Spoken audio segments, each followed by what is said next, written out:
You have landed on Planet EDM. With transportation provided by Cube World Media. Come explore a place where the difficult takes a day and the impossible takes a week. Your one-stop shop for live media, events, and music. This is the portal where we delve deeper into the soul of EDM culture to bring to life a world that is unique to itself, where the possibilities are endless and the opportunities are plentiful. Welcome. You have now entered the matrix of Cube World Media. Here is your host, Kevin Maxwell. This is Kevin Maxwell, your host with Cube World Media Podcast, and I got my friend, buddy here, fellow artist, event promoter, planner, businessman, Tre from DPG. Welcome to the house. Tre DPG, a.k.a. Little Pimpin' Dog Pound, the owner of Talent Pound Productions. I love that, Tre. Well, welcome to our studio here in Las Vegas. Hey, man, thank you for having me. And I'd love the crowd to learn a little more about you from me, so we're going to delve a little deep. Got a few questions here, and then we'll freestyle it and go into what you and I are collaborating on and the potentials of Las Vegas. So tell our audience here, Tre, where were you born? I was born in Flint, Michigan. Flint Orthopedic Hospital by Dr. Chronic. Yeah. I lived on DuPont and Pearson Road. I went to Bunch. I went to Gundry. And my family's still up out there right now. And we some Flintstones. Go Detroit Lions. There you go. And you're known pretty well for being a figure of Long Beach and that area in California. When did you move out to California?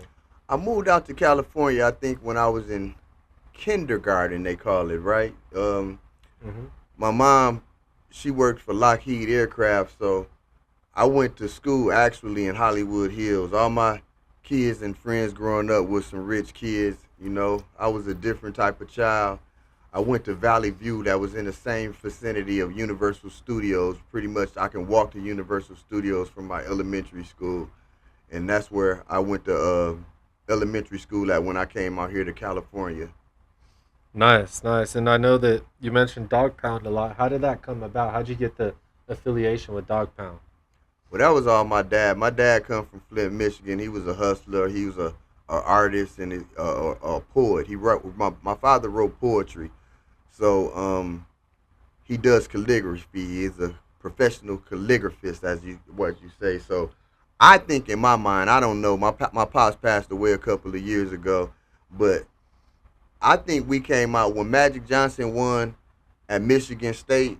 I think that was around the time it was time to leave Michigan, and my pops bounced out and came to California, and basically, you know, me, my mom, then my grandmother and her kids, you know, we drove to California in a light green, brand new white seat Thunderbird. Yeah. Drove Classic. all the way to California and ended up getting a place to stay on Sunset Boulevard off of Sunset and I want to say Sunset and Vine. It's close to Sunset and Vine area, you know. Right. That's where we stayed. That's where I stayed up growing up, basically, pretty much. I can say in Hollywood. I'm the real Hollywood division. Nice. And I think you were mentioning about the Dog Pound chain. Tell us a little more about the Dog Pound chain, how you got that. Well, the Dog Pound chain, I was with Snoop for a couple of years before I actually got the chain, but he seen my loyalty to him. So when Death Row fell apart, I went with him down to No Limit Records in New Orleans, and when I was down there, that's where I feel like I earned my chain. Actually, Snoop was pulling out a chain. I know how he work and how he think, but I'm in the back of his trunk. He pulled out a Dog Pound chain, and I say, "Cuz, give me that. That gotta be mine, cuz." But it was his chain, and he gave it to me. No hesitation, no look back, no pause, no nothing. He just gave me the chain. Solid gold Dog Pound chain. I love 72 gram gold. Yeah, that's history right there in the making. French chains on it. Dog did that for me, so I love Dog. That's my nigga though. I ain't gonna even lie. I fucks with him all the way 100 to me. That's how it's gonna always be. People be wanting me to go against the Dog and be like, why you ain't doing this with the Dog and why you ain't doing that with the Dog. I mean, I know how to control life. You know, I know how to live life. I'm living my own life, but at the same time, Dog gonna pick up the phone again and be like, Lil P, let's run this back up again. I'm just waiting on you, cuz. I love that shit. And I hear Cud reminds me of Long Beach, and Cud goes way back to the Crips and Tukey and all those people. Hmm. Is that sort of some of your background? Tell us a little bit where the Cud came from and that whole thing. Well, me myself though, I didn't grow up in Long Beach. I grew up in the '60s. You know, Nipsey Hussle, Black Sam, Yeah. Corrupt, Battle Cat. You know that was the section that we was in. The homie Big D, F Bone. You know, and I grew up on Slauson. Yep. I had an office on Slauson some years ago when I was younger, and you know, Nipsey and them coined the term Slauson Boys. And I'm like, shit, nigga, I'm a Slauson boy too, because I definitely had the spot on Slauson. But, you know, I come from 59th Place, 8th Avenue. Yeah. And, you know, I lived in North Hollywood and in the hood. You know, I just moved around. I bounced from city to city. But, you know, I got caught up into the game, you know. Rest in peace, Gary. You know, everybody know Gary Hall. He lived on BG. He used to be at my Boys and Girls Club when I was like in 7th grade, and he was my point guard, but he was from the neighborhood. Then my cousin was from Portland '60s, and you know it just all felt right over the years. You know, I started as a king, but you know how it is, T-Bones. Exactly. No, I love that. And then, so as you progressed from the streets, and then you became a businessman, an entrepreneur, artist, an event man, all types of things. So tell us a little bit about Talent Pound and how you came up with that. And what is Talent Pound? Man, one day Snoop Dogg called me. He said, "Hey, Lil P, we finna go cast this video. Where you at?" I said, "Shit, I'm at my spot in North Hollywood." He pull up on me, swoop me up. We pull up to some spot on Sunset or in Hollywood. I want to say back then it was William Morrison Casting Agency, but I can't remember. But I know we dealt with William Morrison over the years. But we doing the video Midnight Love, produced by LT Hutton, had Raphael Sadiq on the hook, Daz and Snoop. And so when I get there, you know, Snoop, I'm sitting at the casting table. It's me, Snoop, producer, and another person sitting at the table, and we doing the auditions for the video. So Snoop tell me flat out, he said, "You can pick who you want for the video. Pick everybody." And I'm reading the scenes, and I'm like, "Nah, the robber, that's gonna be Tre D. Oh yeah, we got Superfly here with us right now. The parts for them people we put us in. It was a pimp scene in that. I said, oh, that was me, like a mother right there. So I took the pimp scene. All right. And I cast the video. I cast the full video, and I watched the check bounce over my head. Boom. I think it was like for $20,000 to the company that did the casting, even though I did all the work. But I learned something that day. And you know, from that, the next day, I went and got some business cards called Talent Pound. And it was a movie and video casting agency. I put together Talent Pound. I'm finna do movie and video casting agencies if it's that easy, because I got a lot of women. I got a lot of homies. I can do this same job. So it was a lady that I loved. That was my girl. Her name was Jamaica. When I met her around this time of the video shoot, she was working for several different casting agencies, and they wasn't paying her money. And like she like, I got 4 jobs that ain't paying me my money, and they keep on stalling me out. So I said, okay.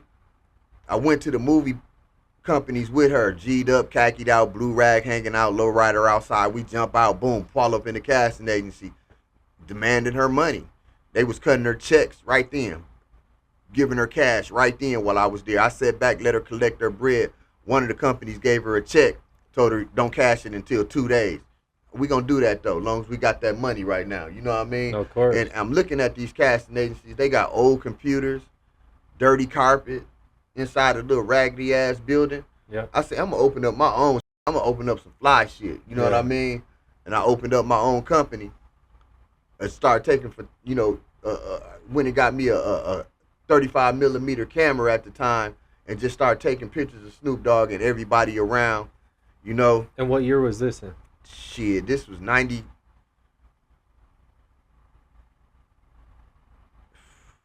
I want to say 93. Damn, it might have been 93. I opened no. In fact, it was 1996 because I opened up Talent Pound in 1996. That's exactly when it was. It was 1996, 30 years ago. I opened up Talent Pound Productions as a movie and video casting agency. Nothing else. I didn't have no other accolades for my company other than I'm finna take over all the Snoop them videos and Dr. Dre them videos. Every time the motherfuckers cast a video or do something, I'm gonna pop up with some girls and I'm gonna put their ass in the video. So what I did, and I learned this from a lot of different companies, I had the girls meet me at the set an hour before the set time. So if it starts at 7, we was there at 6. I got 4 beautiful women, 5 beautiful women, bad as hell with me. So now I start taking the leads of the because the makeup artists are there ready to work right now, but they wait until 7 o'clock for the rest of the girls to come.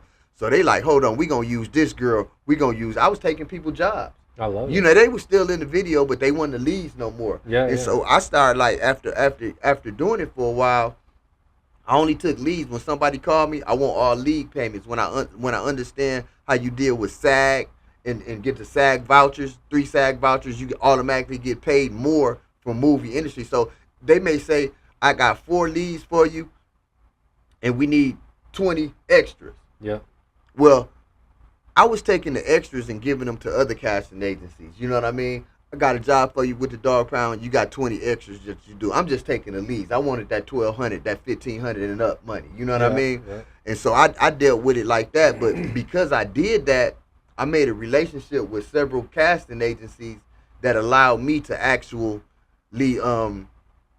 have a good relationship with them and call them when I need them. You know what I mean? Just like I'm going to call y'all soon when I put this AI casting agency together. And that's what we're plugging you in with now, AI, with Zach at Muse Office, and we're going to collaborate and help your AI casting that's coming. Tell us about that.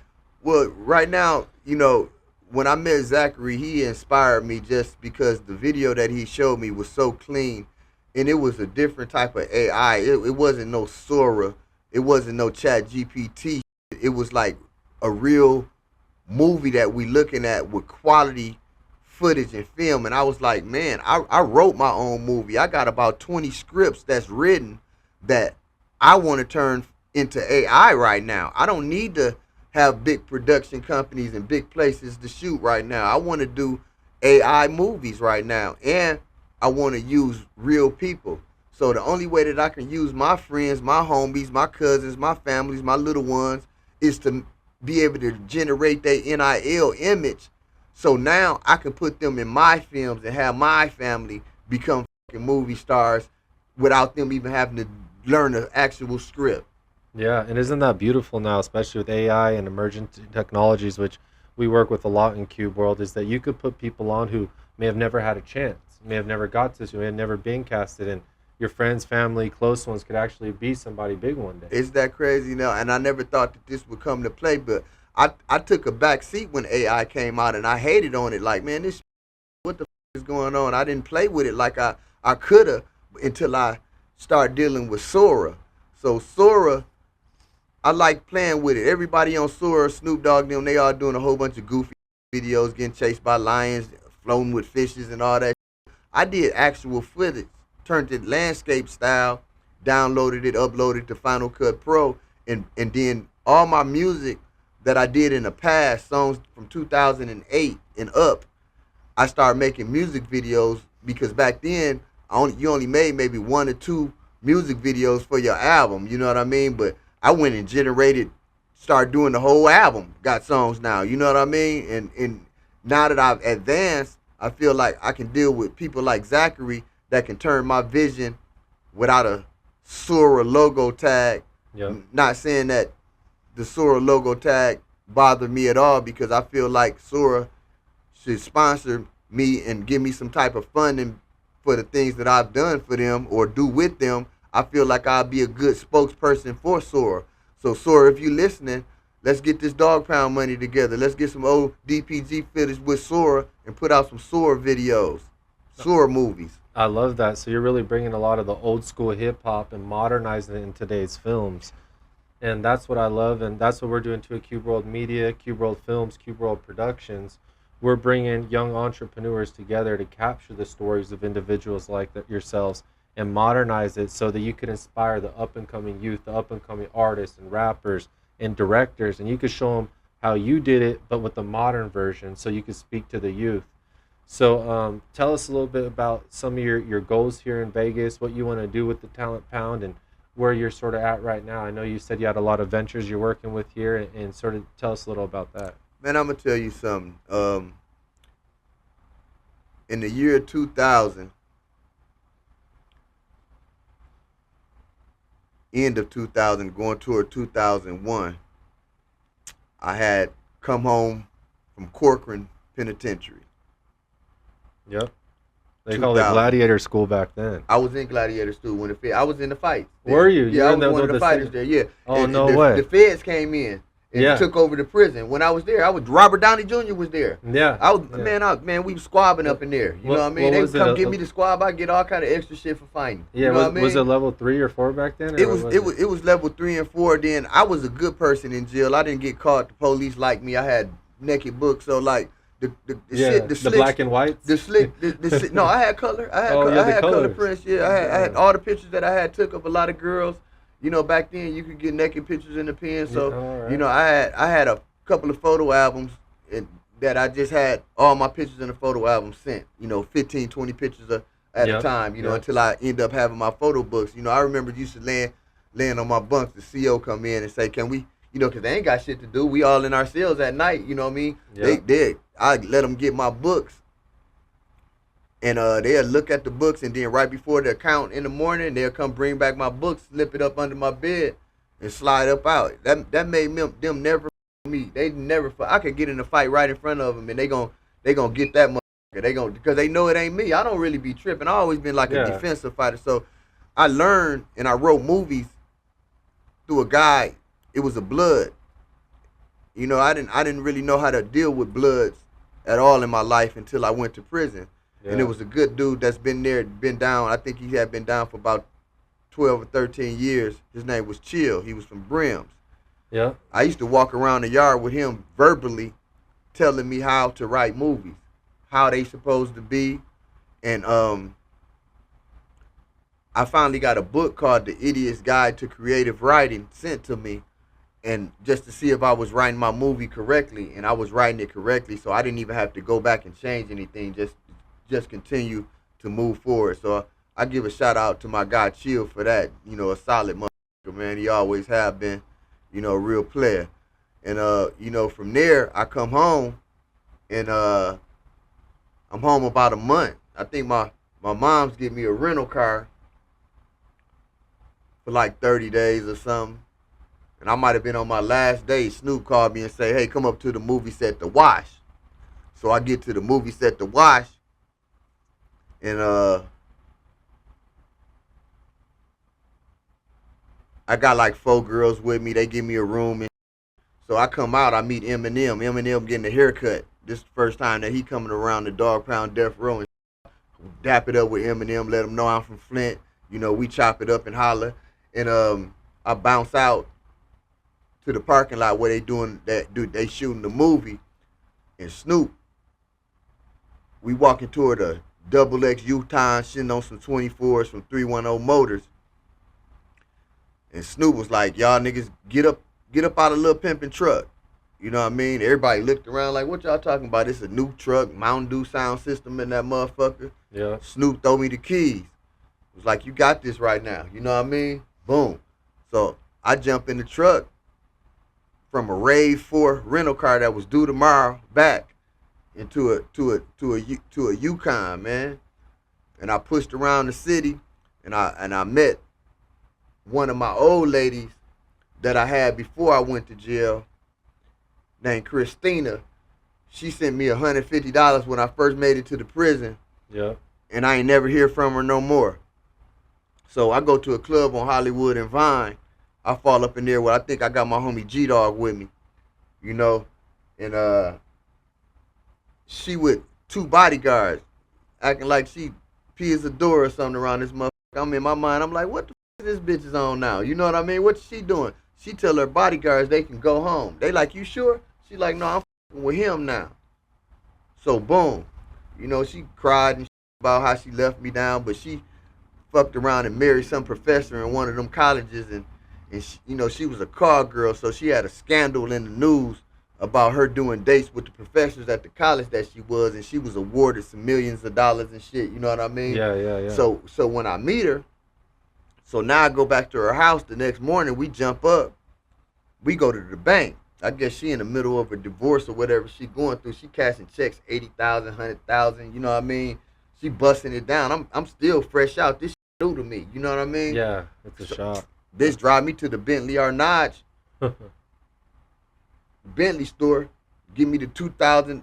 Sign me up for the 2002 Bentley Arnage, all white cream seats. You know what I mean? Oh, it's beautiful. I'm fresh out. You know what I mean? And how long were you down for? I was down 3 years. But I fought a lot of cases that I beat in the past. So I've put so much time in the county, Wayside, juvenile hall, my life, you know. Yeah. The first time I did a crime, they sent me straight to juvenile hall. Do not pass go. Just straight to East Lake Juvenile Hall. And I was just like, damn, I'm an honor roll student. I play on a basketball team.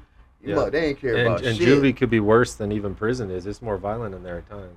Yeah, I was beating motherfuckers up in prison. Well, all my prisons, they know me for whooping motherfuckers' ass. But in juvenile hall, my homie, Big F-Bone, not Lonnie, his big homie, he was like one of the COs of what you call up in that motherfucker. And he used to come get me or smack a couple of motherfuckers up that piss him off, that be talking shit to him. You know, we was little kids, we talk to the CO, but you talk to the wrong one, he gonna get you maxed out. You know what I mean? Gaffle your ass up. I used to get shit. I used to get them money. You know, I used to get new shoes with $100 bill up under some new Chucks. Yeah. I get the money to the COs. I had my doing what we was eating. We was eating burritos and Snickers and motherfucking shit from the streets. Yeah, oh man, we was eating from the streets. I was eating burritos and shit, and just, you know, jail is what you make it, and I made it work for me. So when I came home, I'm moving around like my game is. Yeah. And you know, I'm from the dog pound, but a couple of the homies from the dog pound is now they moved to Las Vegas. You know what I mean? Right. You know, so I end up coming to Las Vegas with my game and just to see how it worked, but I didn't understand Las Vegas and the people that I thought was my friends up out here. You know, they didn't teach me how they was getting money with their gang, and I had to learn myself the hard way. You know, I lost some game. You know, I knocked some new ones, but I now understand the city. But the difference between me and them is that I'm a businessman, and I already had Talent Pound open when for in '96. So in 2000, when I went, I was already established businessman in Los Angeles, California. So what I did, I came to Las Vegas and I put a proposal in, the same proposal to 5 different hotels. Out of the 5 hotels, 2 of the hotels say they interested in doing business with me. I chose the Aladdin Hotel. Yeah, what's now Planet Hollywood. Which is now Planet Hollywood. Yeah, I remember those days. I was here. So I had the Aladdin Hotel, the Ibiza, the Blue Note that was downstairs connected to the club. Oh, did you? And I ended up doing a show with Tre Dogg and them called the Eastsiders when their album was out. I did the Eastsiders album, but what f***ed up my game was I came up out here and I didn't have a professional promoter's license. I didn't have a professional business license. You know what I mean? So therefore, the police, after the show got started and the show started going, the police ran up in the club with horses and buggies and to shut my party down. So when Tre Dogg and them arrived, I was in the back being gaffled up by the police. They was writing me a ticket and shit. They ain't never handcuffed me, but they was on my ass. You know what I mean? Yeah. So I wasn't even to come out to tell Tre Dogg that the police was outside or nothing. And from that point on, I had a court date. So when I went to the court date, by the time I got to the court date, everything that the police said that I didn't have, that I needed, I went and got. But they were trying to fine me $20,000 and some more shit, right? Yeah.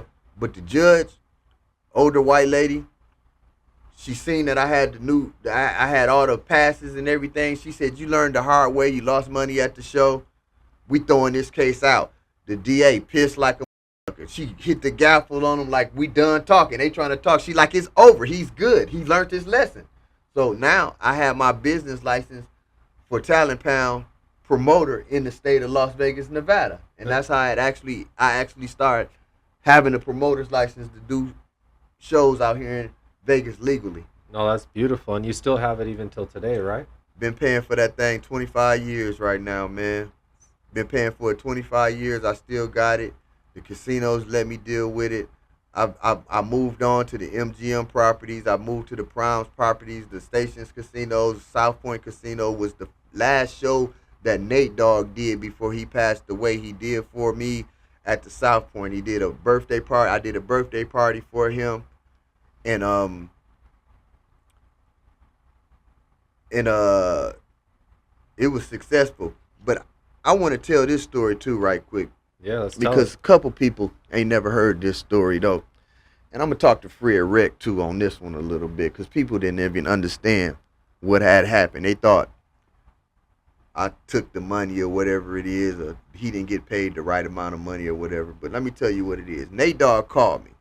He said, "Hey P, I want to do my birthday party with you out there in Vegas." I said, "I got you." So I hook up the deal with the hotel, everything good.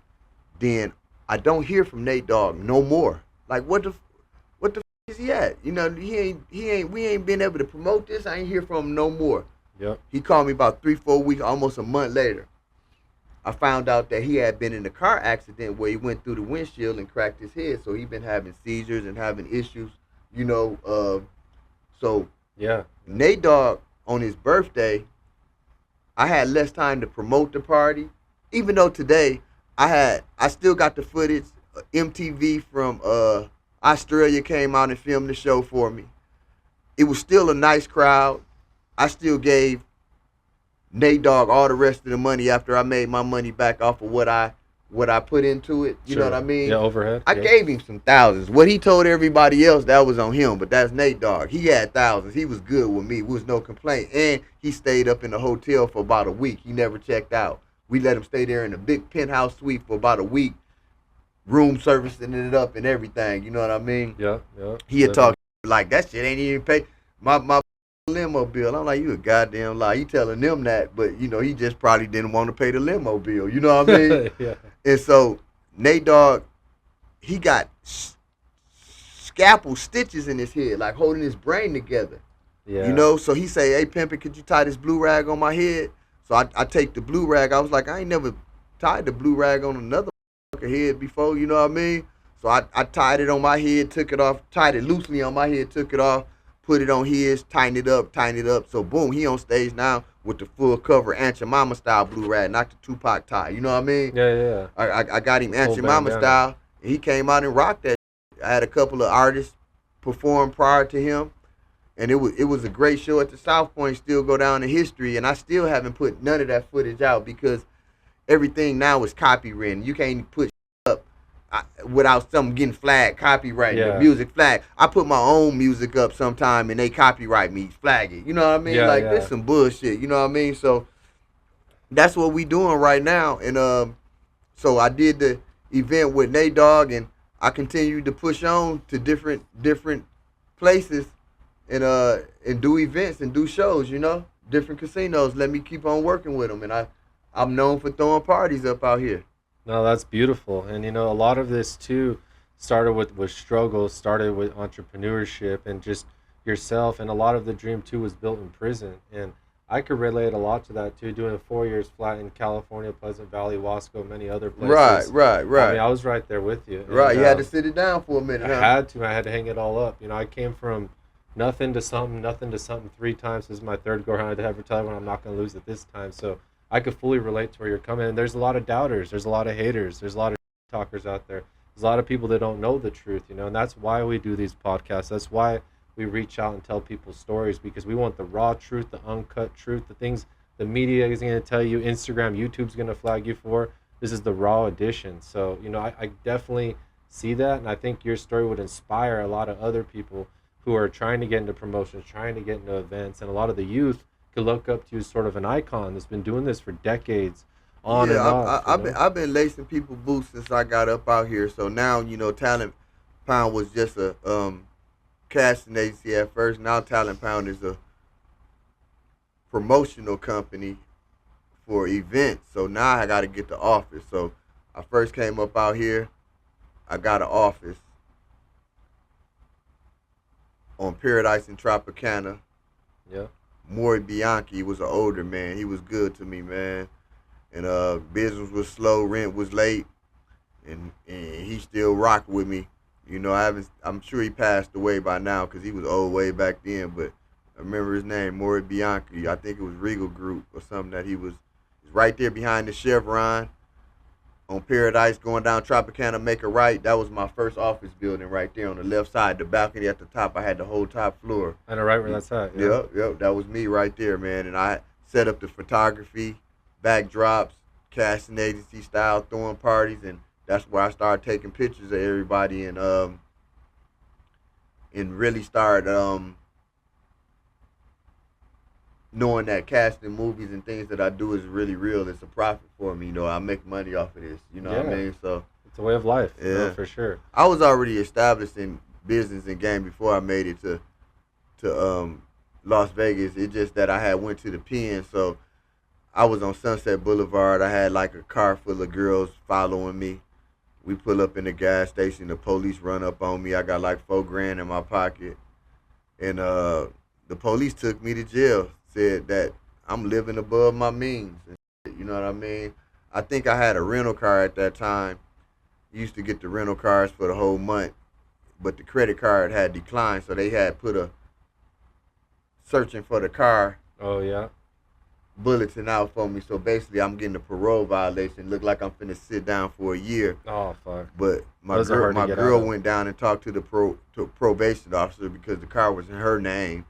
You know what I mean? I had nothing. I ain't know. You know what I mean? So they played like my PO wasn't gonna be back for 3 days. Let me sit up in jail for 3 days, but they COP'd me, and then that's when I realized that I'll never be able to complete parole in California because they're gonna set you up every chance that they get. They will to motherfucking give you a violation. So I left. I left on parole without their permission to Vegas. And when they came and knocked on my door, I got 24 hours to report to their office. So I drive down to motherfucking my PO, go meet him, chop it up with him. He like, I came to your house, you wasn't there. You know, I wasn't like on those strict where I had to the high control report my movements like that. You know what I mean? It's because I started jail. You know, I'm a 3-striker. You know what I mean? So I'm always been a $1 million dorm, no bail arrest. Like I've never been able to bail out growing up. You know what I mean? It was flat $1 million bail. So they the $1 million dorm wayside. That was me. You know, with everybody that was going high end. But once I got to Corcoran, you know, I coming in at a level 4, drop to a 3. Then I ended up on a 2-yard, like a SATF yard they used to call it. You know what I mean? I was on one of them yards because I didn't get in trouble. I didn't do jail, but I regulated the jail. I regulated the white supremacy. I dealt with the Muslims. You know, the leader of the white supremacy. They had us in my cell. We ain't like each other. He ain't like me. I ain't like him. But we respected each other, and we both worked in the kitchen. You know what I mean? So, you know, we was stealing plastic bags out of the kitchen, filling them up with water, keeping the broom after count, doing curls with the water bags full. You know what I mean? Oh, I fully know. The weight bags. We was getting it in together though, just like that. But back on the yard, he was with his people, I was with mine. But by me dealing with the different people that's in prison, the Muslims, the Mexicans, the Paisas, the Southsiders, the Paisas, and everybody. Others. Before war broke out, I was in communication with them first on the problem that come to hand. And a lot of times dealing with me, most of them got squashed with that bullshit. You know what I mean? Because we was getting money. We had coming in. They had coming from this way. They had shit coming from that way. And if a lot of the deals was going down in my cell, so I need payment. Yeah. You know, in my cell, I'm charging. You know, this a good neutral meeting spot. I don't want to have nothing to do with no sales. I wouldn't even smoke weed when I was in jail. I had so much weed. I ain't smoked that shit. I didn't want no dirty test. I didn't want no added time, nothing. The extra 90 days. I smoked Tops and Brugler while I was in prison. And the day that I got called my name to leave the prison, I hit the last cigarette. 2000, ain't never smoked not a cigarette again. That's how I want everybody to know that smoking cigarettes is all in your mind. Yeah. You can quit shit. That is addictive to your mind. Train your mind not to smoke. I don't even fuck with cigarettes. Never again since then. It's not worth it. It's not worth it. And that's something amazing, you were able to do. I know it's really difficult between the brothers, the others, the whites, the Mexican paisas to even do business with them. I remember one of my first checks ever when I was in the county. I never grew up in the prison politic life, but I did come from an underworld Italian organized crime style lifestyle. So I was used to doing business with the blacks, with the Crips, with the blood, like different people, and it's almost impossible in jail. So it is. They want to keep us separated. They don't want us to be with each other. They want us all divided. But this is the first time that I realized that we're all black. So now I'm forced to with Bloods. Yeah, and that's I don't even with Bloods. I don't like Bloods. I didn't grow up with Bloods. They had nothing to do with me at all. Yeah. Until I went to the prison, and I'm just like, and I met Chill, walked around the yard with him, met a couple more Damus that was real. Yeah. You know what I mean? And one of the most respected Bloods in Las Vegas that I met, it's a few of them, but the most respected one that I really like up out here is a guy named Sin Pen. He was one of the most solid that I met, and I had a club out here called Hidden Secrets, and I let him throw a party there one night, and he packed that out. You know what I mean? They was doing they respect me more as a suit wearing player versus a game banger. A lot of people don't really even know me from that stench no more because everything I do so well. So they only look at me as a certain way right now. You know what I mean? Right. And that's the boss and a player. That's it. They don't even look at me as a gang member or a gang rider or none of that. And I'm good and happy to get that off my back a little bit, but everybody know this still nays. Yeah, there you go. And is that where sort of the name Lil Pimpin' came from? Like always dressed nice to impress pimping with girls, or where'd you get that? Hell nah. My father became, he met Dr. Dre met my father and Snoop Dogg or close to the same time or a little bit after. My pops came to California and he was on Venice Beach. He did calligraphy on Venice Beach. A good friend of his was Brooke Shields. Used to always be hanging out with him when I come. You know what I mean? And he did people's names in a poem. He'll put your name in a poem. Kevin, knowledge is the key to the, you know what I mean? It'll be on a poem written by him, and he'll sit out there and sell them motherfuckers for $25, $30 every goddamn day. You know what I mean? Yeah. And so I used to go to Venice Beach, and I used to go to Venice Beach and meet up with my pops on the weekend when I was young. He'd give me money. I'd fuck around on the beach, have some fun. But I'm from a gang, Pops. Our gang don't like Venice. You know what I mean? Yeah, it's different. Venice, like, who these go? He like, that's my son. So, they gave me a pass. The Venice Showline Crips gave me a pass because of my dad. Yeah. You know what I mean? But if my pops was to be from a gang, he would have been from Venice Showline. Them was his niggas. You know what I mean? So I'm like, I get a pass from him, and I know nigga named Bird that was locked up with me in Corcoran, and Gator with the green eyes. I know his daughter up out here, Crystal. So I'm like, it's a small world. I do know some of them and shit, but I was a real presser when I was young. I'm pressing every corner of every city, going in everybody's pockets every day. When I was moving around, they called me Bones, the number one, and it's just good that I escaped a lot of the things. Everybody thought I'd be dead before I made it to 21. Yeah, well, I'm 53 now. Still kicking, still spitting, still living. Oh, I love that. And, I could relate a lot to that, too.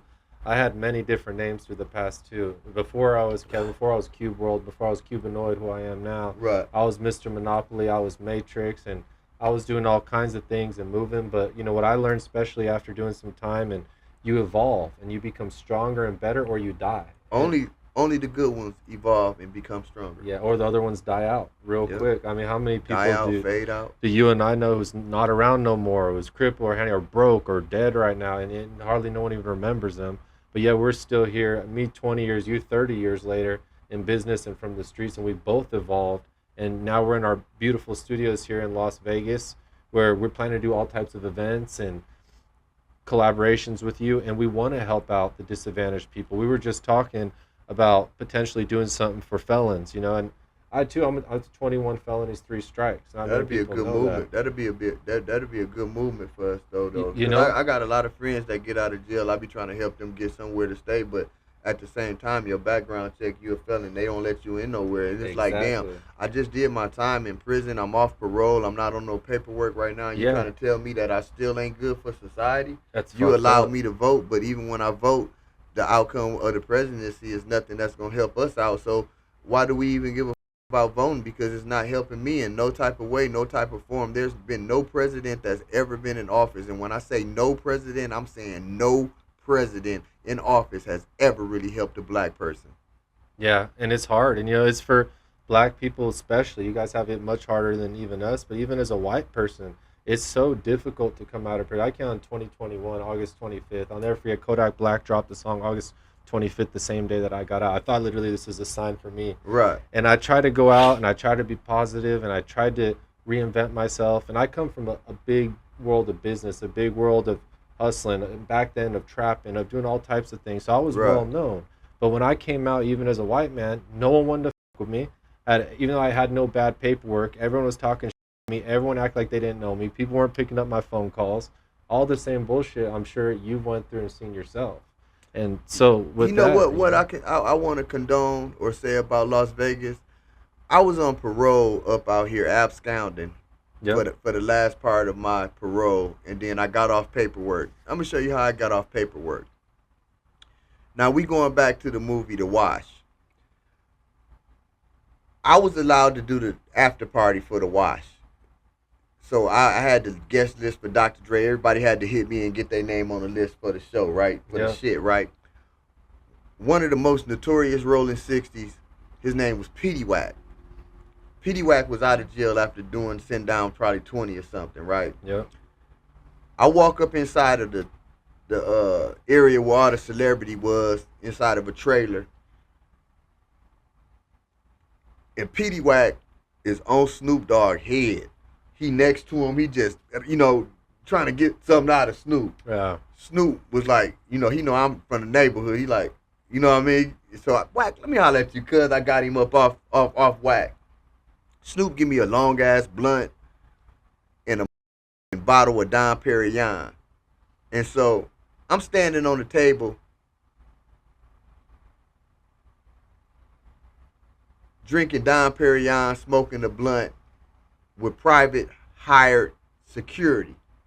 Now, Marcus hired the security officers that work at my fucking parole office. The lady there works at my parole office. She see me smoking weed. She see me drinking. She see me acting a ass. Straight in her fucking face, man. I said, damn.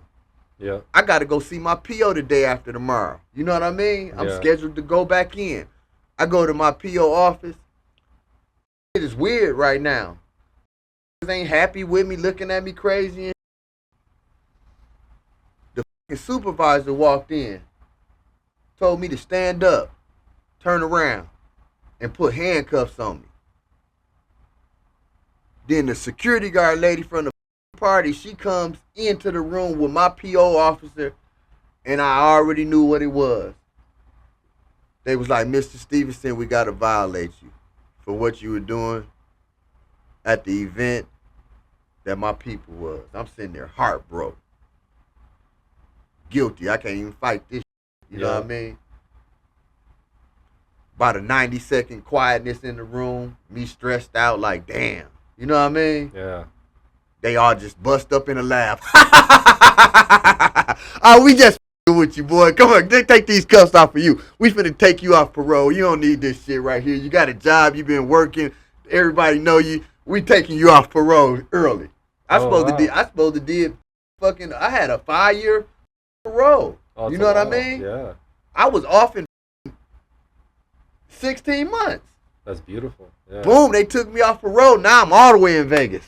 Yeah. And now I'm all the way in Vegas now. Yeah. You know what I mean? I know what you mean. True story. Swear to God, on my mama. I remember I had work out here in Vegas when I was on parole, and I did 18 months, and I had to ask for permission every time. That's where I'm going. Here's the hotel I'm staying. And they track you and give you a time in. So I know how stressful that could be, and if you violate that, you're right back in. And violations, ain't no bail on that. Right. So no, it's definitely on the real. No bail, no get back, no nothing. Nothing like that. You know what it is. And so hearing What's up, Auntie? I see y'all. Hearing a lot of your stories brings back memories for me. How difficult it was for, like what we were saying, getting back to it, is for people coming fresh out to break through. I know you had a call from some people, and I had a call, ironically, at the same time. Straight up. Right as we was talking, right before the podcast outside.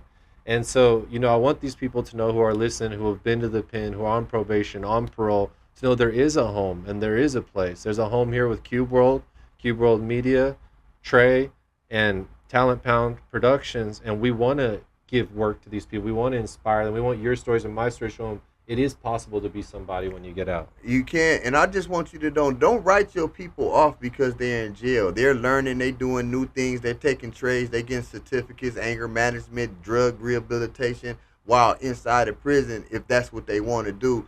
So I opened up a company called Bars to Hearts.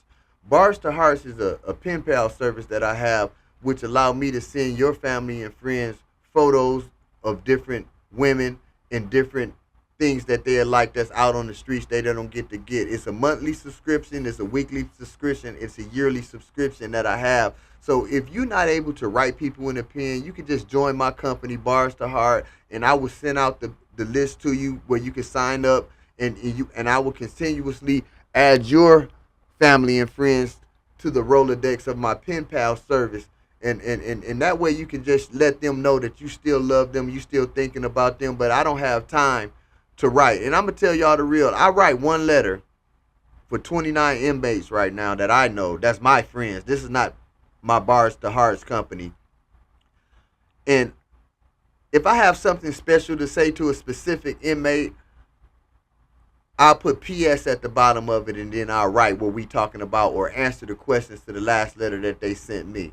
But if you don't write me no letter back in the pen, I'm just going to just keep on sending you some photos and shit. We not really having communication. You know what I mean? It's up to you. If you got shit you want to ask, I'll answer. But I'm going to just keep the pictures rolling because I know in jail, it got to a point where I didn't need nobody. I had pictures for sale. I had books for sale. I had pictures continue to get sent in. So I was selling my pictures for 4 soups, swimsuit pictures, 4 soups. Nude pictures, the whole, what was the Denty Moore, the beef stew cans, that big beef stew can, and you get naked for that, you know what I mean? And I had thousands of pictures that went through the prison system just to survive, man. I survived that, you know what I mean? Nobody had no money to be sending no grown-ass man to prison. You motherfuckers get 3 meals in a goddamn cell, ain't nobody got to be sending you no boxes and breaking their ass trying to buy tablets. And you a grown ass man that put yourself in there. If you ain't got no ass on the outs, you got to quit pressuring your loved ones to pay for your shit, though. Yeah. You know what I mean? That's some bullshit, nigga. You got to have a hustle in there, and you got to have a hustle in there. Or else you die or you become someone's bitch real quick. And on the real. It's hard. I remember that there's several hustles I had that I can say on here and that I can't. But right, we can't say it, but we was getting it in. The tattoo hustle, right? I'm the tattoo motors, making them from CD players, and then with the guitar strings and sharpening of the guitar strings and getting them hooked up, dyeing the ink from melted chess pieces and then selling the ink, all of that. I'm gonna tell you something on the real. I had a CEO that was in that bringing us Hennessy and tattoo ink. I was selling the black tattoo ink. Oh, the original one from the streets. From the street. That's just like $25 a piece in there. This thing? Yeah. No. The bottle? The little one. We had little eyedroppers. Man, we were selling them hundreds and hundreds of dollars. Oh, man. Really? They wouldn't. That black tattoo ink? Yeah, it's man, that shit was going for hundreds back then. This is 98. Oh, dang. Now you get a little eyedropper, the one they give you for $25. Nah, we had something bigger than them. Yeah. We had the bigger ones than them. They weren't no eyedroppers and shit. No, it's probably, different. Because, still in the chess pieces. Melting the chess pieces down to do the ink. So everybody that did that probably got cancer. That's how I got my Versace tattoo. Mine too, right here. That's this goddamn. With a single needle and shit. Man, shit hurts. From Inland Empire, nigga named Dub. Dub Yeah. did all the tattoos when I was up in there. He was from Inland Empire. Yeah. Tatted me up and had me sweating, crying, and fainting and shit. I don't like needles and pain and shit. I'm sweating. He like, damn nigga, you sweating too motherfucking much. Man, I ain't used to this. Yeah. I got all my tattoos, prison tattoos. Then I got a couple of them when I got out, but they definitely come from there. Yeah, same here. My skin too dark. It ain't no sense of me doing tattoos. It's some bullshit. The ink don't even look right. You know what I mean? I can't really get colored ink on me. You know what I mean? Oh, yeah. So, yeah. No, I mean, we all learn to hustle, and, it's hard in there, but it's even harder out here, really. At least in there, like you're saying, they provide for you. You got meals, you got your food, you got rent paid for. Some people even like it, and it's easy. But a lot of people like it in the prison. They really think that prison is the way. Yeah, and it's and I hate. That's why I want to open up, some type of rehabilitation program, because a lot of the homeless people, whatever made them have mental health issues or have mental health issues, and they couldn't move forward in life, and they got stuck and became homeless. It's like we write them off in society. Like, everybody got family, but some people be like, I don't have no family. You know what I mean? Yeah. But you had to have a family to even get here. You at know some what I mean? point, yeah. So like, I want to open up, like, maybe like, I start small. I'll start small with like maybe 50 apartments. You know what I mean? With a program that teaches them something, and then we link up to one of these job programs that give people work and let them ease into society, because like, we have to build some type of apartments for felons, you know what I mean? And there's gotta it could be a stricter security rule at the building and what can't be done and what can be done, but we have to give them a proper place to live, man. A chance, right? You can't even live nowhere. But this is what I was saying. So when I came up out here as a felon, off paperwork, I went and got a house. Like, I never had an apartment up out here until after the pandemic. I got an apartment because I thought I was going to use the gym and the pool and work out and shit and barbecue at the pool. I ain't been in that motherfucker but one time. I've been in that motherfucker for years right now. I'm finna grab another house right now. I'm not a workout dude. I play basketball. I don't need to be buff. I beat you up skinny. You know what I mean? Yeah. And so I want to put that program together, or a battered woman's shelter or something. You know what I mean? For women that had it hard or running away from their husbands or domestic violence issues. They may have 2 kids, nowhere to stay, trying to get back on their feet. And then I want to have like a daycare center there for their kids so they can go to work and give them free daycare. You know what I mean? A free place to stay for a certain amount of days or a certain amount of months till they get on their job and save some money and get on their feet.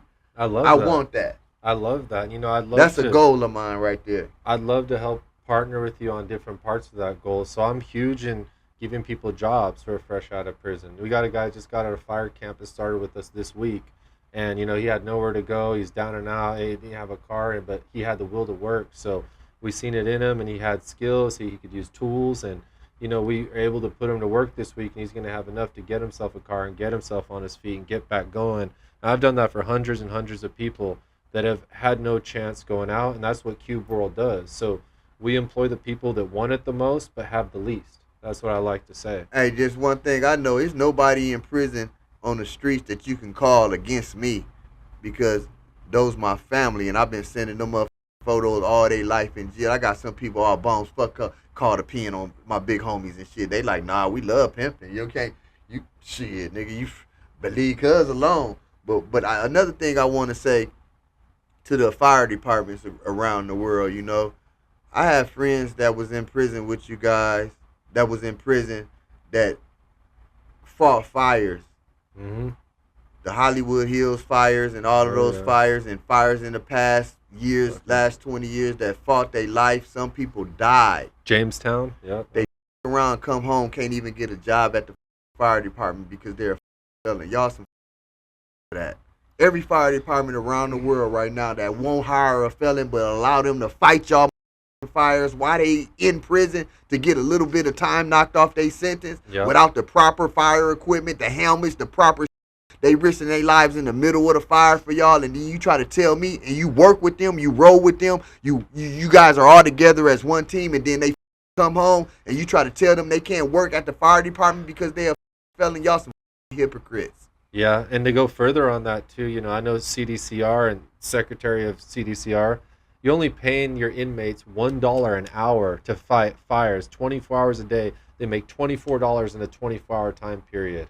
You know, and that's even less when you're going through the fire camp training. You make 25 cents an hour. That right there is slave labor, and that should not be allowed, especially in California. Slave labor, nothing. That's exactly what it is. Nothing. Nothing. 25 cents. Yep. I had to sit there and ground up for a jar of coffee. The whole paycheck buys you 2 jars of coffee for the whole month. Hey, promise to God, when I got out of prison, I ran out of there without even getting the check that they had for me working in the mother kitchen.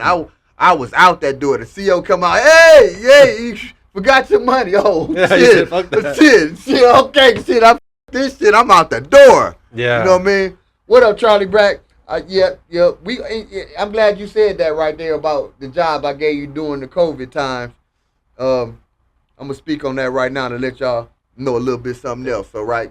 And so I love to see how passionate you are about it, because I'm right there with you, and there needs to be big reform. There needs to be a light shed on this, and maybe with your voice and my voice together, finally people will start listening. They'll see 2 people who used to be ex-gang members, ex-mob dudes, ex-underground dudes, but came and reformed and tried hard, and not just reformed, created opportunities for thousands and thousands of other people too to reform, and are the pillars of our communities and what we're doing. And we're not just preaching it, we're living it out here in the streets every single day, from Cali to Vegas to New York to Houston. We're out here doing this, and I think that's the most beautiful part about what we're saying. Because the Hispanics and blacks need to come together, and it's a hard time to bring it together. So it has to work on your side, it has to work on my side, but at the same time, if we really put our resources together as a force, we can overcome a lot of the poverty that's in America right now for our kind, and help a lot of different people, you know what I mean? Even the immigrants, even anybody that's trying, even if we can put something together where everybody can help and everybody can help their families and shit, because that's all anybody ever really was trying to do, make some money and help their families. So it's no sense of fighting each other. I got some people that had an argument. My taco guy had an argument with a guy that set up a fruit stand, and it went viral. I seen it had 4.5 million views of him telling the Mexican guy to get his licenses and shit. And I tell my friend, I say, really though, he's not even selling the same product as you, for you to be mad at him out there selling corn and some fruit, making him go get a license and putting them all on video, y'all alive and it took it to another level, where to the point where my friend they look at it through the comments, you're more at fault, you know, because man, leave that guy alone. He's just trying to make his money, man. Mind your business. A lot of people saying, Yeah. you know, and I understood that about him, so I try not to count. I don't want him to get hurt. I'm gonna stand up for him so he don't get hurt. But at the same time, in life, sometimes you really have to mind your business. But you can see a woman and a man fighting on the street, and you go jump on the man, and the lady starts socking you in the back of the head, Yeah. for helping her from getting her ass whooped. So a lot of times you Mind just gotta your know business. when to put your business in it, and know what you don't. So I got a story that I want to tell right now. COVID. When COVID hit and everybody had to stay in the house, a lot of people lost their way in life, lost shit, lost car notes, lost a lot of things. A lot of people in their house learned new business. They learned new ways to sell their product. They learned new ways to talk to people. They learned new ways to invent themselves while they were trapped inside of them doors. That's why a lot of companies closed down and went full warehouse, because they realized that their warehouses sales went all the way up. So when your warehouses sales go up, that means that the rent that I'm paying for these facilities and these retail buildings, that's saving me maybe $10, $15, $20, $25,000 and up per month that I'm paying for that facility. Yep. And now they're bagging back, like, make orders. I had a Haggard, the suit shirts, you know that place, Haggard, whatever it is. that used to be in the outlet. Yeah. They used to have all the suit shirts, and you could go buy the shirts for cheap, too. Yeah. So when it was like this 3-day COVID suit hit, broker, yeah. they went out of business. They took their shit online. Yeah. But now online, it ain't 2 for $25 no more. It's like 1 for $40. You know what I mean? Yeah. They didn't scoop their shit up. But I used to really go for them. So when COVID hit and everybody had to stay in the house, when they opened up the casinos, but the slot machines at the bar was still shut down because they had to, we still walking around, had to do masks. Yeah. I opened up something called Exotic Entanglements. Exotic Entanglements was something that I started in mansions. I knew a couple of people that had some mansions, so I took their mansions on Saturdays, and I let the exotic dancers come dance. I got the money at the door. I got the bar. I charged the girls to dance. Yeah. You know what I mean? I pushed that all through. I hired several security guards to secure the place. I hired food people to cook for my events. Exotic Entanglements blew up, and then I added a Wednesday called Freaky Wednesdays. So during the whole pandemic, I had people coming in. I had the temperature gun. I hit it on their head. If you over 100 degrees, you can't get in my parties. You know what I mean? Yeah, be safe. And I tell them to keep a mask on when they get in, even though they take their mask off around them girls. You know, that mask didn't stay on. But I didn't catch COVID, thank God. I don't know anybody from my events that ever caught COVID, but it taught me a whole different business venue with dancers. I never dealt with dancers before, you know what I mean? And it was a good play for me, and I ran that vividly, you know what I mean? Yeah, nonstop. And to speak of mansions, you know, that's actually where you and I met, was at the ICC 40th anniversary for the Cube World Media event here at Nico Santucci's mansion, the Parisian Palace. Shout out Nico Santucci to you too. And a mutual friend of ours brought us together, and you know, we had a great interview. We had some great talks, some great opportunities, and it brought us to here. And then someone who used to work for me, Jeremy, is a good guy too. He was able to meet you, and Jeremy told me you guys had something cooking called the cookbook project or recipe, right? Or how does that go? So Jeremy, I don't know where they got this idea, but my business part, I cook. So for years I've been feeding the homeless. I've been having Talent Pound Sundays, barbecue, free food. Everybody come eat. Might have a jumper for your kids. I did that for damn near 10 years straight. Every Sunday, different parks. We set it up. So everybody know me. I've been cooking for them since I was a kid. Since we was young in the hood. I had spots where we was hustling out of. Boy, I got food on the stove cooking. You know what I mean? And I did that pretty much all my life. I like to cook for people. So now that video is coming around, I start filming my cooking shows and in my recipes that my mom taught me. My auntie Linda Stevenson taught me. You know, she taught me how to cook goulash. My auntie Lana taught me how to cook the spaghetti, but don't mix the noodles. You know what I mean? Just the meat on the side with the noodles over the top. That's how I like to eat my spaghetti, you know. Yeah. I learned tacos from my Aunt Lana as well. So I took different recipes from different people in my family and continue to cook. So now I call myself Chef Tre. So I've been putting videos out, Chef Tre, people online, my Facebook, everybody, they like looking at my videos, and I've been kind of lightweight teaching them how to cook. They've been telling me, and they've been trying the recipes that I've been putting together. So I guess my business partner, L. Masters Watts, was speaking on the cooking thing to Jeremy on the bus over to the Persian Palace. So they came up with an idea of us a cooking show where this first cookbook, I can't think of the, I want to stop my motherfucking phone. I'm going to get it to me. It's going to pop in my head. Purpose. Cooking with purpose. Cook with purpose. So Chef Tre, cook with purpose. But this first recipe book is not just my recipes. It's going to be celebrity recipes. It's going to be different people that Jeremy know, that's chefs and everybody. So we're going to have our recipes. We're going to have their recipes. And we're going to put this first one out as a something that give to anybody's nonprofit and everybody get a percentage off this book. So that's what we're putting together. So I probably have 10 recipes. It's another guy named Zachary, a chef, Zach, that's going to be in there as well. He's cooking as well, and then everybody else is going to be like different celebrities that I know that cook. I'm gonna reach out to them and see if they'll allow me to have one of their recipes in my book, and we'll give you a percentage of the sales of the actual book.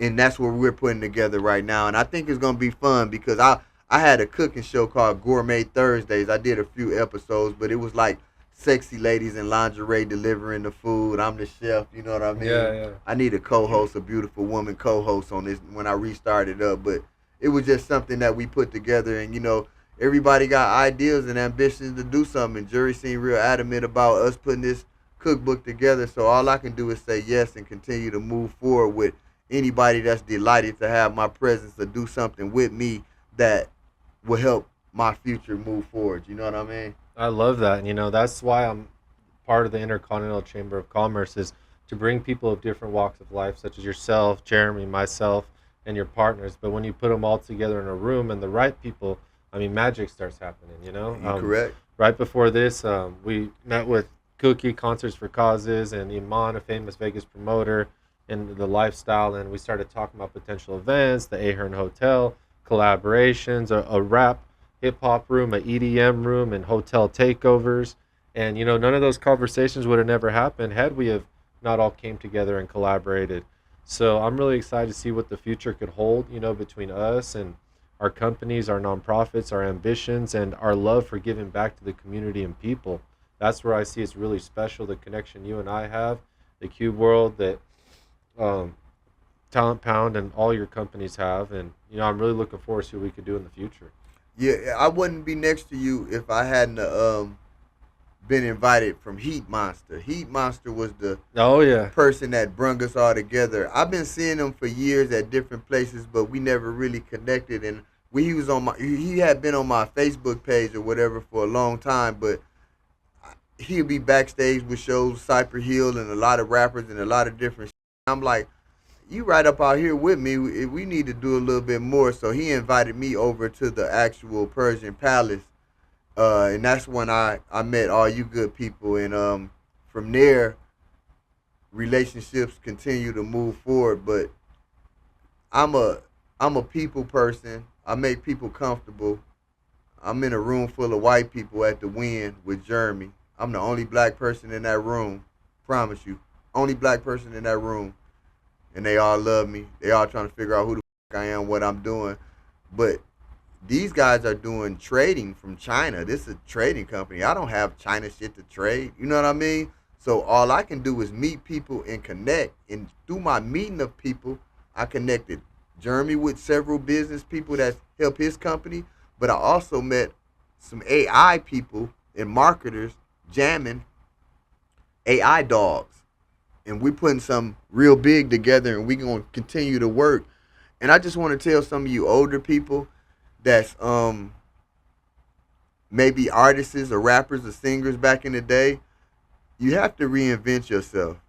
And if you don't reinvent yourself, you're going to be stuck in the past, and you're not going to be able to move forward with the future. So when new computers come out, you have to get them. You have to upgrade your phones. You have to upgrade your TVs. You have to do what the world is doing so you can understand it the same way and continue to put music out. Because as an artist that ever had a hit song before that's not making music now, it's something wrong with your brain. You got spoiled, or you was a little asshole while you was a musician. That's why your ass not blessed with no new music, because you was a, you know what I mean? So break up out of that gay ass shell. You ain't got no record deal no more. Ain't nobody giving you no money because you laid down for 10 years. Now you got to go to YouTube. Now you got to go to TikTok. Now you got to put music out on your own with your own distribution, and hopefully all the bridges that you burned while you did have money and when you was at your peak of your music, up all the record companies that wanted to deal with you. Maybe you can make amends with these people and start being an artist again and quit being an asshole, because people forgetting you. You being forgot right now. Exactly. If you don't keep up with the times, you're gone in the past. You know, I can't tell you how many companies are folding right now, and the way Cube World grew so fast. I mean, I had when I got out just a tent and 10 chairs in Norwalk, California, in my backyard. I started flipping and hustling and selling and marketing and posting and dealing and networking and flying and buying and trading as fast as I could. And my competitors, these old school guys, they laugh. Oh, you're starting small. All of a sudden, one would fall. I'd gobble them up. Another one would fall. Wouldn't get the ties. Another one didn't listen to the ways. Stuck in the past, out of business, inflation, rent increases. Same. They're all gone now, and I'm the last one standing here. Cube World USA all over the country and world now in less than 4 years. So yes, sir. Yes, sir. Yeah, and I could fully relate to that. And what I did was, it's not a lot of people like us. Everybody ain't gonna be able to do it. So you just link on to somebody like us so you can get some game yourself. Everybody don't move like us. We the best of both worlds. From prison to streets. My dad used to say from Yale to jail. You know what I mean? Yeah, exactly. From the curb of homeless. My father. That's what I loved about him, and I love that about Corrupt. Corrupt, he talks to everybody. He's a friend, a fan to everybody. They ain't his fan. He a fan to people. You know what I mean? He's a field person. Yeah. He talk to people. Don't matter if you rich, no poor. My daddy did the same thing. I realized Corrupt is more like my daddy than I expected. Real grumpy.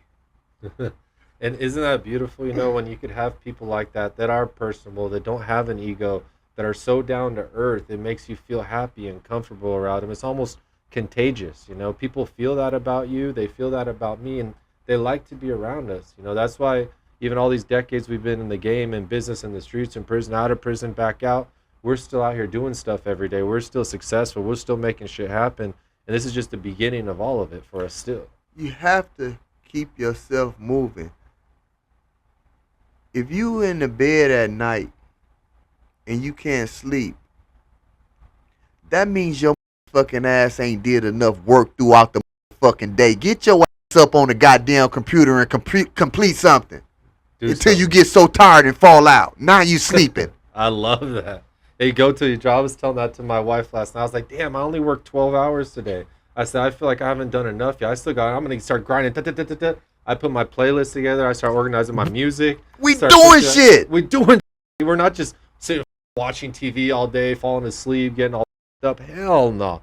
Hell no. That's not the life of a successful person. That's not the life of a hustler. That's not the life of an entrepreneur. You sleep when you're tired. If your body is not tired and you ain't ready to sleep yet. Exactly. You know what I mean? No, I love shit. That. You're not ready to sleep yet. Don't force yourself. Why would, nigga, you may not wake up one day out your sleep. So why do you even want to sleep? You know what I mean? I know the body needs sleep, but you know, sleeping is dangerous. Yeah. You know what I mean? Every time you go to sleep, you going into a danger zone. Am I gonna wake up tomorrow? Y'all taking waking up tomorrow for granted. They are. You know, sleep is the cousin of death, as they always say. You know, why you want to play with that? And if you over 40 years old and haven't had a colonoscopy yet, something wrong with y'all. Y'all been eating this red meat, this other meats that's been terrorizing your body. You can go get that colonoscopy, catch some white cells in you, some polyp cells that could be cancerous, that's not cancerous yet.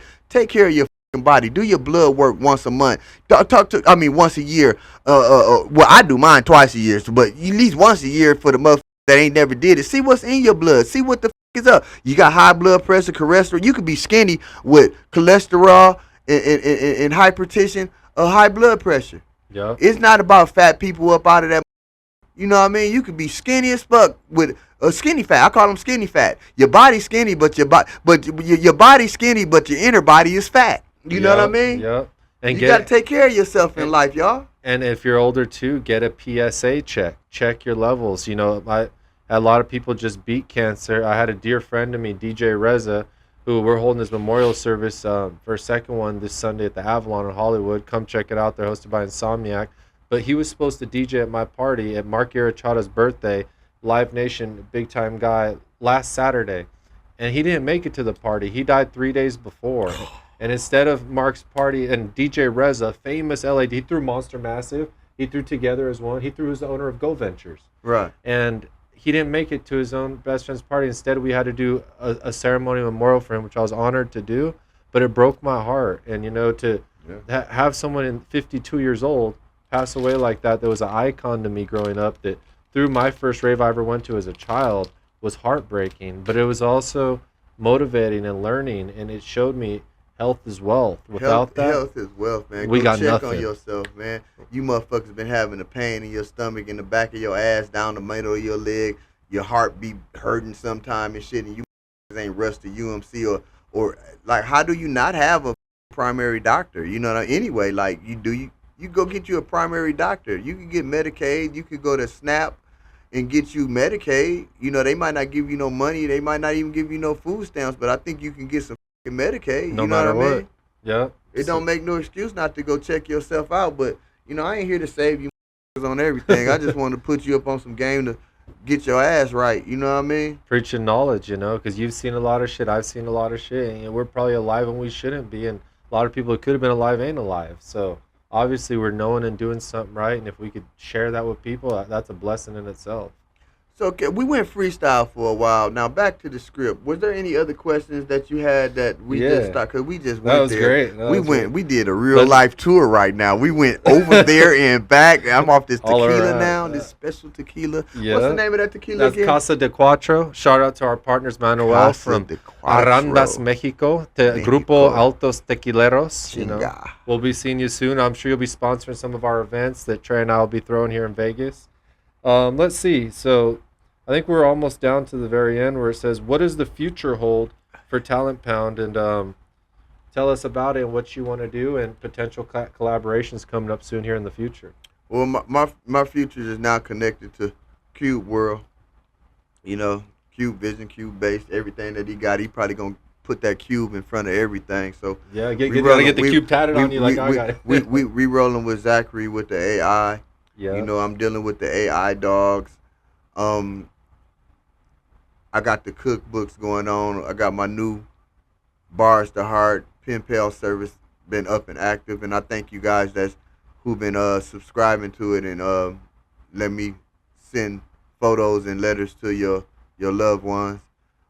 Sooner or later it'll be a direct pen pal company where you can communicate with a love connection type of thing, where you chat with real people and be able to link up with real people that was interested in your likings.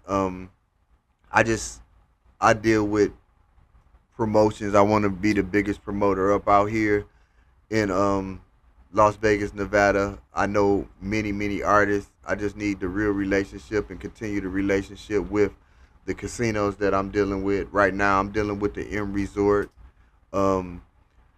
So I want to bring parties south of Las Vegas because a lot of people don't want to come to the Strip because it's $35 to park and it's just too packed and put together. So I'm outside of the Strip. When you first come into Las Vegas, the first casino before the actual South Point Casino is called the M Resort.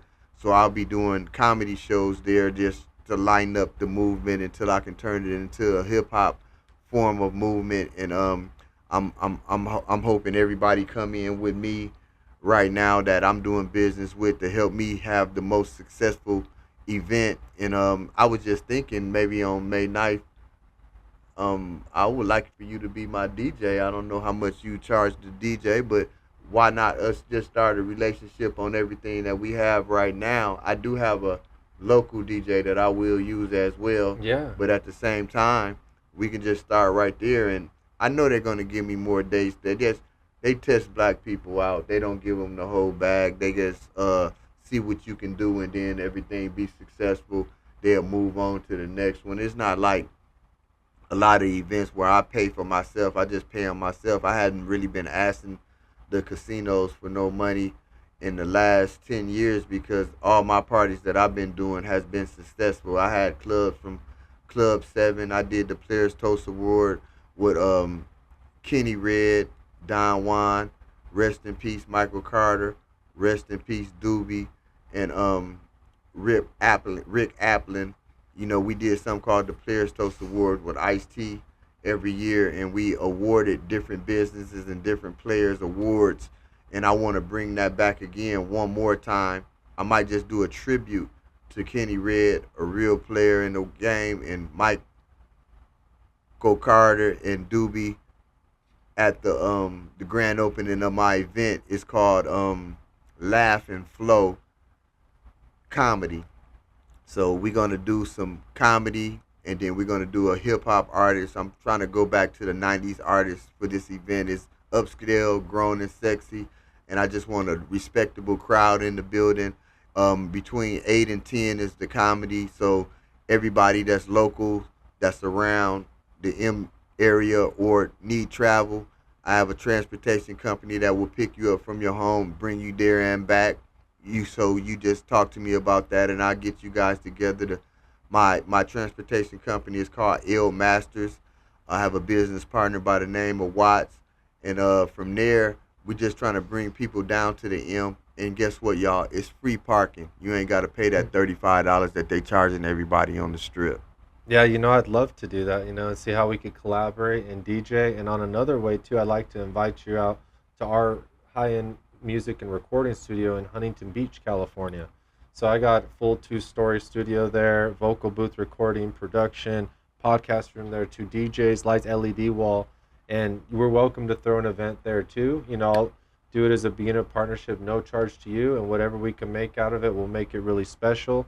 I'll bring the film crew, the videographers, DJs, all that, and let's do what I think is the next future of what we're going to talk about, hopefully the next podcast you and I do, which is crossing over the 2 worlds of hip-hop and electronic dance music. It's where I come from and where you come from. And right now, T-Pain, Shaq, a lot of dudes are getting really big into bass music, and they're throwing giant festivals, and they're crossing over classic 90s icons like Tre, like Snoop Dogg and others, and they're intermixing it with the modern electronic community, and it's just making hit after hit. So I think it's just a matter of time till you and I sit in the studio, we do an Ableton session, some vocals, some voiceovers, and do a podcast with some marketing and a little event to throw off that single, and who knows, we could start a whole new wave of things here in Vegas. And I had planned on being out there last Tuesday, so I was going to pop in. I had a friend of mine do a show with Mike Epps called Mackin' Tuesday. So I got Mike Epps April 17th after party, Milwaukee, Wisconsin, after the show We Done Ones. And I was trying to get a drop from Mike Epps, but the only way I'm going to get it from him if I pop up in his face and get it done, because over the phone it don't seem like it's working at all, Mike, goddamn, cuz.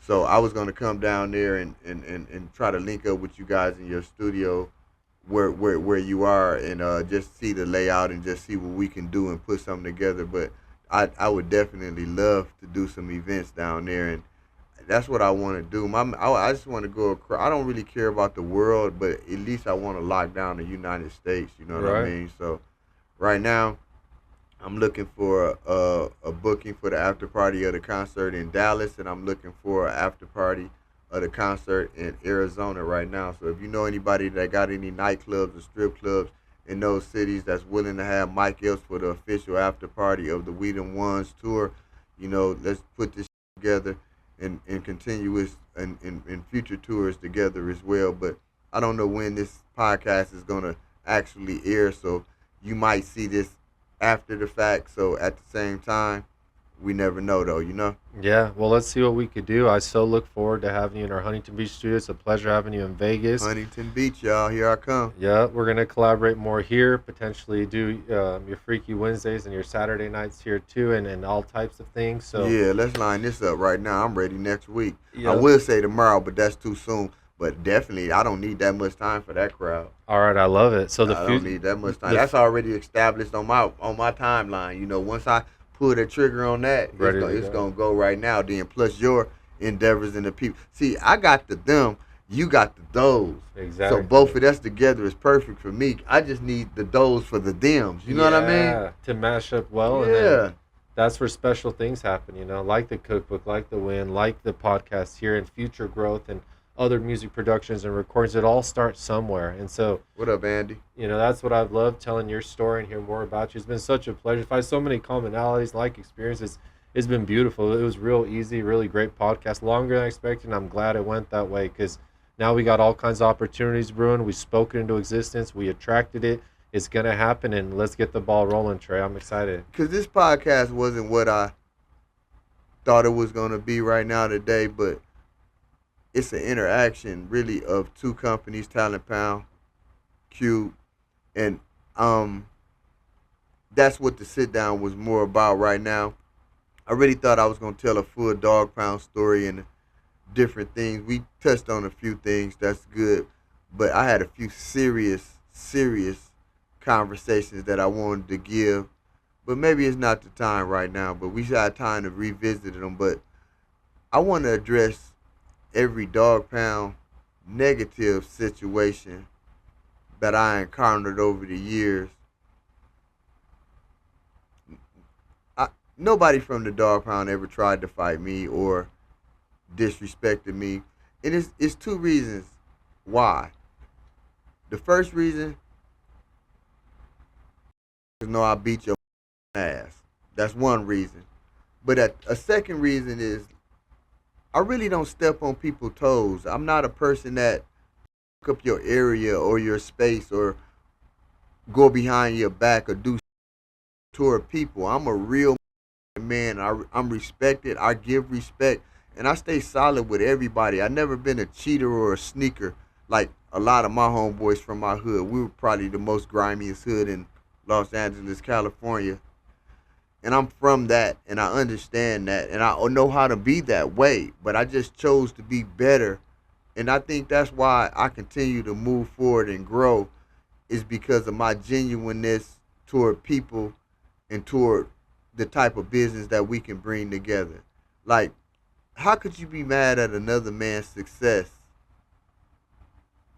when you're your own person? You know, some people can bring you with them, some people don't, you know? But the people that made it to the big time, they knew it was me that got your there. They knew it was me that protected them there. They knew it was me that brung my hood to secure you when your hood was against you. They knew it was me that put business deals together. They knew it was me that stayed 100 and solid and never crossed nobody's back, talk behind them, or do nothing negative force that'll stop me from being a true friend to you. So represent me like I represent you. And I'm talking to every rapper nigga that I know, that I fuck with, that I've been in the field with, in the game with, out there. I ain't gonna shoot your names out, but you know exactly who the fuck you are. Nigga, represent me properly starting now. Cause I'm coming. I'm coming for all mine, cuz. On 6-0 Crip. I love that. Hell of a way to finish out, you know. And whatever we could do to make that happen for you and blow it up and get you right back where you want to be and get these people here and face to face, we'll do it. Well, if we have to put them in the podcast booth, get the mics on, tell them what's up, we'll do it. Yeah, we're going to do it. We're going to get it together, man. Thank you so much. No, I love it. It's a pleasure having you, Tre. Thank you so much. And I look forward to everything else we're going to do here in the near future. Oh, the future is near. Near and bright. You heard it. Thank you, guys. Chat!